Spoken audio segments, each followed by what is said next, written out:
Mentari senja telah kembali.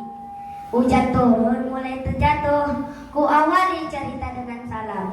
Assalamualaikum warahmatullahi wabarakatuh. Waalaikumsalam warahmatullahi wabarakatuh. Yang saya hormati Ibu Dewan Juri dan teman-teman yang saya cintai. Perkenalkan, nama saya Muhammad Lutfi Syarif. Saya bersekolah di SD Negeri 30 Pekanbaru. Kali ini Lutfi akan menceritakan sebuah cerita rakyat yang berjudul Batu Belah Batu Betangkup. Berikut kisahnya. Zaman dahulu, di sebuah dusun di Indragiri Hilir, hiduplah seorang janda bernama Makminah dengan ketiga orang anaknya.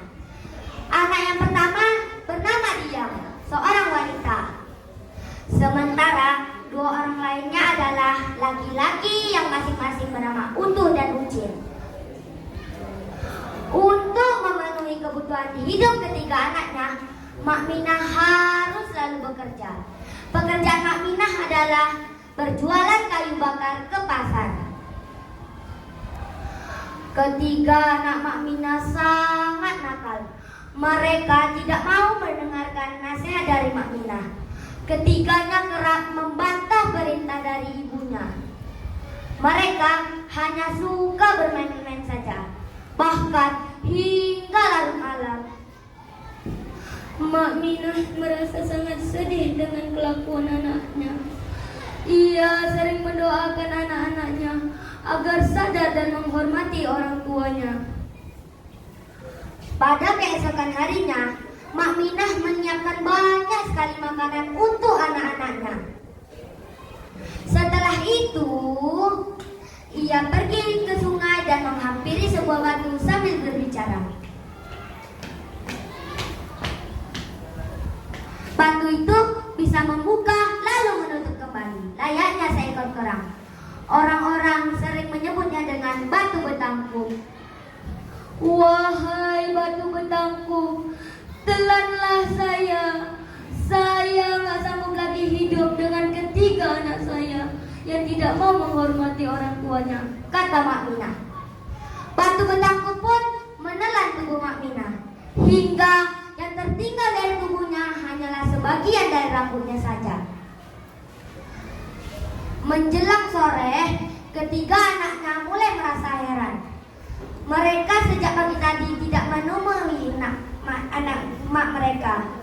Akan tetapi, karena makanan yang ada cukup banyak, mereka akhirnya cuma makan lalu bermain-main saja. Setelah hari kedua, makanan pun mulai habis. Ketiga anaknya mulai merasa kebingungan dan merasa lapar. Sampai malam mereka kebingungan mencari maknya. Barulah pada keesokan harinya, saat mereka pergi ke tepi sungai, mereka menemukan ujung rambut dari Makminah yang terurai di telan batu betangkup. Wahai batu betangkup, kami membutuhkan mak kami. Tolong keluarkan mak kami dari perutmu, ratap mereka. Tidak, kalian hanya membutuhkan emak saat kalian lapar. Kalian tidak menyayangi dan menghormati mak kalian, jawab batu betangkup. Mereka meratap dan menangis. Kami berjanji akan membantu, menyayangi dan menghormati emak, jawab mereka. Batu betangkup pun mengabulkan ratapan ketiga anak Makminah. Makminah dikeluarkan dari tangkupan batu betangkup.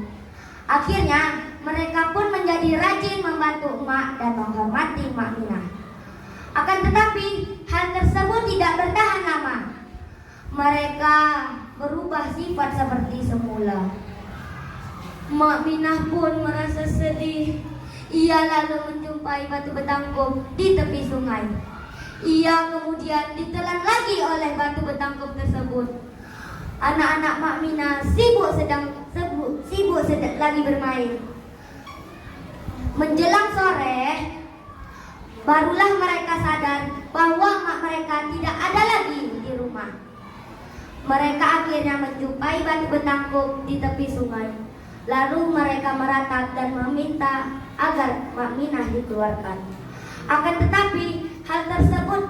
tetapi kali ini Batu Betangkuk sudah marah. Batu Betangkuk berkata, "Kalian ini memang anak nakal.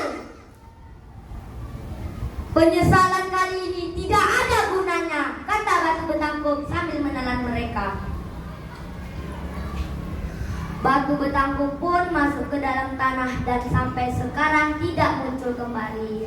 Demikian cerita dari Lutfi.